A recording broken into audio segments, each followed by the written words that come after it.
The PSP will be turning 20 years old next year. Originally launched in Japan first in December of 2004, the PlayStation Portable not only left an impact, but also set the bar to what portable consoles could achieve. Sony then followed up a few years later with its next iteration, known as the PlayStation Vita, which not only doubled down on what made the original PSP great, but ended up being a console that many considered to be ahead of its time. Both handhelds offered online multiplayer, and I thought since I've already covered the PlayStation 3 and PlayStation 2 so far in the series, why not the PSP and the Vita? Today I'll be showing the most active PS Vita and PSP online games in 2023. For this video, I tested during the week and on the weekend to gauge total player population.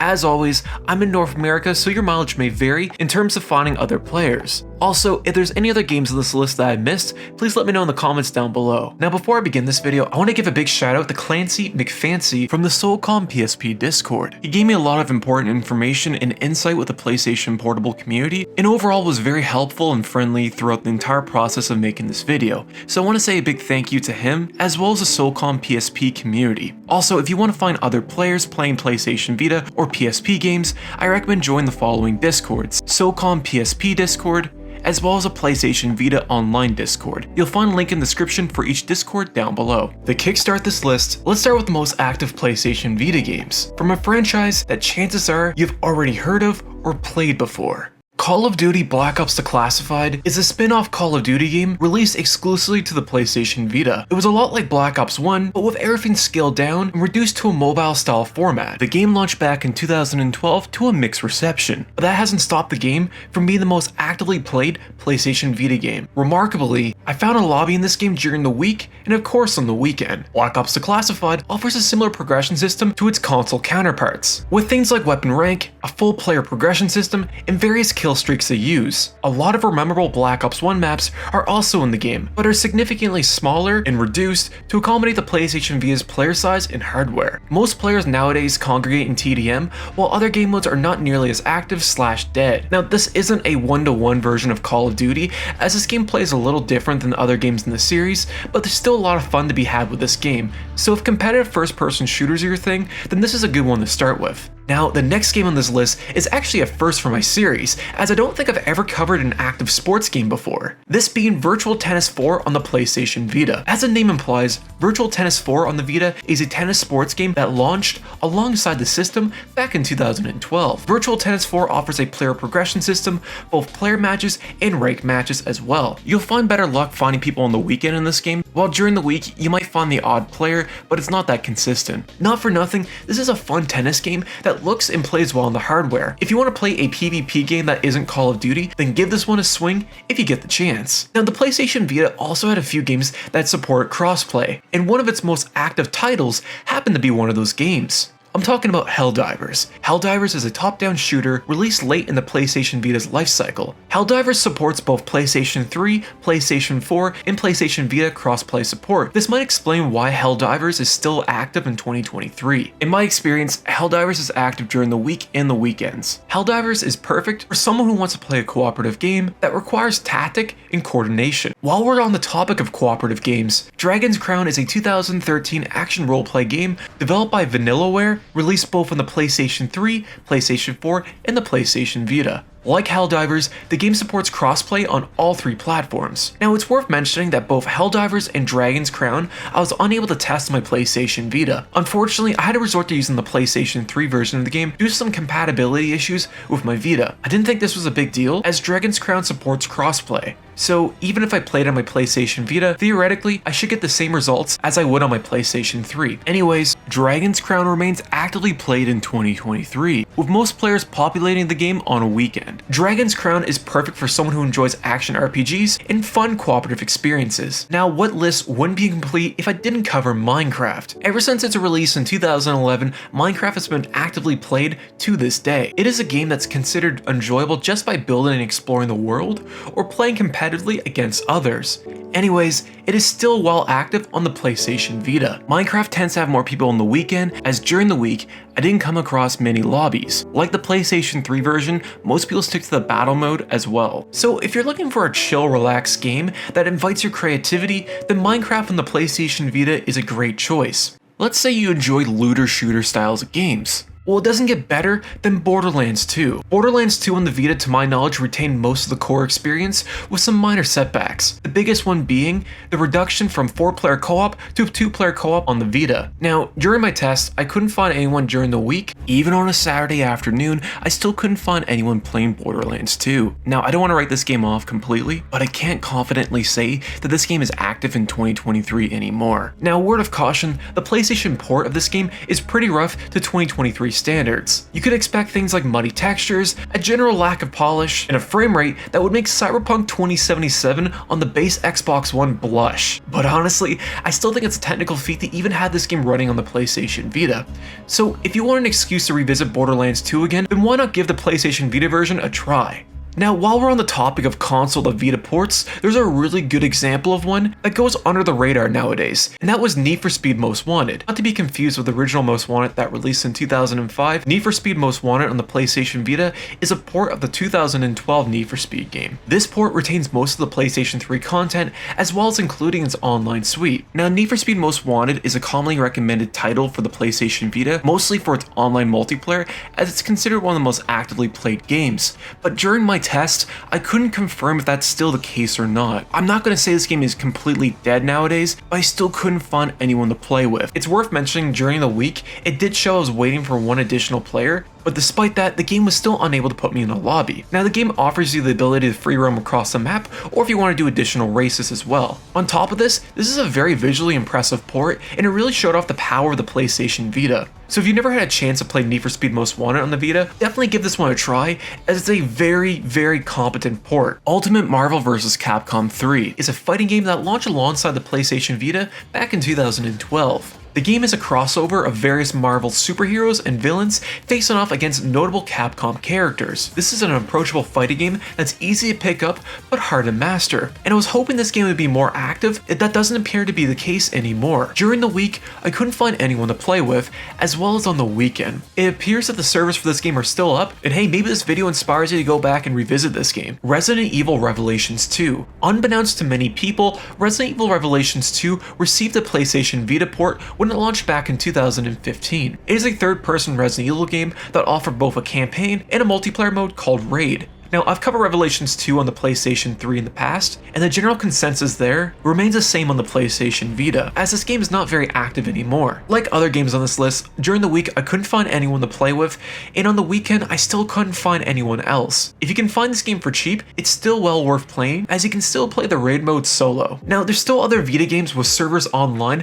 that are not nearly as active anymore. The following games are Unit 13, Dead or Alive 5+, Dungeon Hunter Alliance, F1 2011, MXGP, and Resistance Burning Skies. Now let's talk about some PlayStation Vita games that are no longer online. Starting this list off, let's talk about Killzone Mercenary. Now it pains for me to say this, but Killzone Mercenary is no longer active as of 2023. If you never got the chance to play this game, it's considered one of the best PlayStation Vita games on the platform. Developed by Guerrilla Games, it was a spin-off to the Killzone series that originally released 10 years ago this month. The game is known for carrying the same visual fidelity and gameplay just like the PlayStation 3 counterpart. Mercenaries not only offered a full single-player campaign, but it also offered a full online suite, with a similar progression system found in other first-person shooters like Call of Duty. As of August 2022, the servers for this game were shut down. Now, not all hope is lost, as you can still play the multiplayer mode just with bots. I know it's not the same, of course,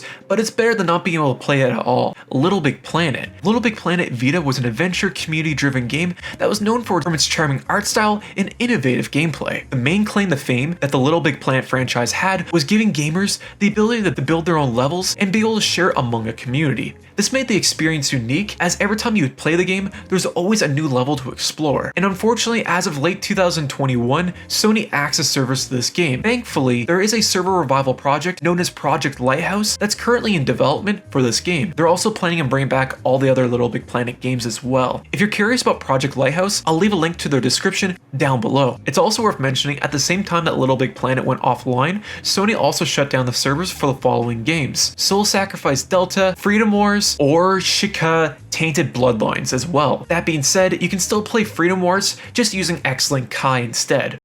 Before we dive into the PSP, there's a few things you need to know. Unlike the PlayStation Vita, majority of official PSP game servers are shut down. The community now is spread out among 3 different platforms to play online, which are Pro Online Client, private servers, and Excellent Kai. Most people nowadays stick to Pro Online Client, which is a service that lets you play online with others using the PlayStation Portable's ad hoc function. It also helps that Pro Online Client is integrated with the PSPP emulator, making the service much easier to get up and running. Private servers, like the group PlayStation Rewired, still has people playing them as well, but it's mostly just in the Socom series. While Excellent Kai is not as active anymore, at least on the PSP. It's worth noting that all 3 platforms I just listed support both original hardware, PlayStation Vita using Adrenaline, and emulation. It's also worth mentioning, during my testing on the PSP, my network did not allow me to connect to others. This issue persisted both on my actual PSP hardware as well as emulation. Instead, for the segment of the video, I decided to do independent research on this topic by visiting Socom PSP's Discord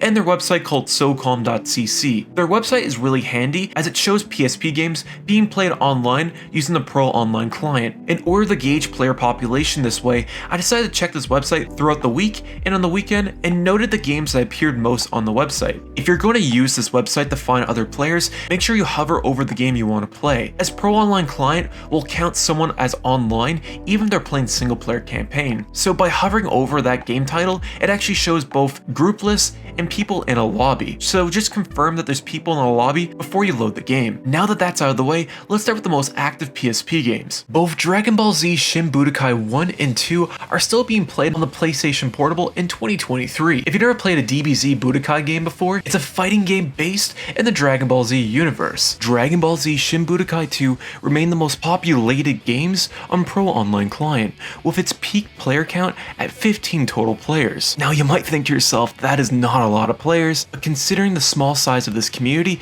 it's definitely promising. Shin Budokai 1 on the other hand is not as populated, as the most amount of players I witnessed during my testing was about 5 players at most. Tenkaichi Tag Team also appeared a few times, but it wasn't nearly as consistent as the 2 previous mentioned games.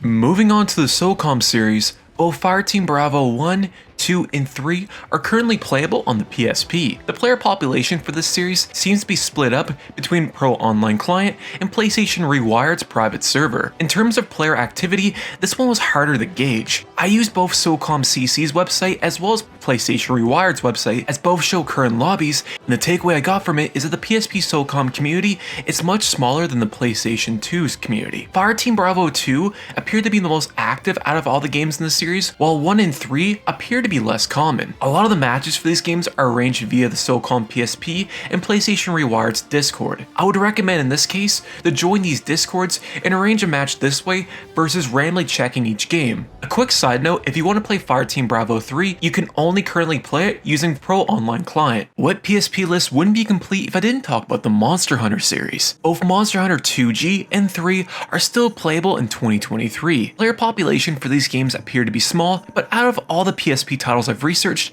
it always seems that someone or others are always playing these games. In order to play the Monster Hunter games on the PSP, you'll need to join this Discord called Hunterverse. On their Discord, there's a setup guide on how to connect, as well as additional steps such as getting an open VPN certificate. Thank you Clancy McFancy for letting me know this process and being able to provide this information to you guys. As always, link in the description if you want to check out the Monster Hunter community on the PlayStation Portable. Sneaking its way on the list is Metal Gear Solid Peace Walker. Peace Walker was originally a PlayStation Portable exclusive released in the summer of 2010. The game was a portable Metal Gear Solid experience that held the same standards and gameplay that the series is well known for, but rather in a portable fashion. Metal Gear Solid Peace Walker offered a multiplayer suite in both co-op and versus ops. This game tends to have a small to moderate player count around it. From the research I completed, it seems like this game peaks at around 10 players max, and that was on a weekend. It is a fun third-person shooter that plays a lot like MGO does, rather scaled down for the PSP. It's also worth mentioning that Metal Gear Solid Portable Ops Plus is also online on the PSP, and there's actually a way to play it online on the PC as well. This video by EagleEye5599 shows a setup if you're interested. I'll also leave a link in the description down below. If rhythm games are your thing, then Patapon 3 might just be for you. It's a rhythm side-scroller known for its unique art style and gameplay. It is a game that's still being played on the PSP, albeit to a small amount of players. This game still appeared during the week and on the weekend, but the peak player count for this game was about 3 players. I would recommend checking out Socom CC as well as the Discord to find others before diving into this game. Here's a few other titles that appear on the Socom CC's website. Those games are Metal Slug XX, Initial D Street Stage, Naruto Shippuden, Ultimate Ninja Impact, NBA 2K13, Pro Evolution Soccer 2012 and 14, Tekken 6, Grand Theft Auto Liberty City Stories, Resistance Retribution, and Tony Hawk Project 8. Worth mentioning, there are still some PSP games with official servers that are apparently online. The following games are TNT Racers, Pixel Junkie Monster Deluxe, Mega Man Power Up, Fat Princess, Fistful of Cake, Ace Combat Joint Assault, and X2 Joint Assault. For these games, you'll just need to connect your PSP to your network and play them normally like you would before. Earlier in this segment, I brought up private servers, and the most active private PlayStation Portable server happens to be PlayStation Rewired. PlayStation Rewired is a community that's revived various PlayStation servers on both the PlayStation 3, PlayStation 2, as well as the PSP. The games that were revived so far on the PSP include Socom Fireteam Bravo 1 and 2, ATV Off-Road Fury, Blazing Trail, Twisted Metal Head On, NBA 06, Gretzky's NHL 06, MLB, PSP, NBA, and Field Commander. Like Socom CC's website, PlayStation Rewired's website shows a current player count and what games people are playing. I strongly recommend checking out this website before jumping into a game.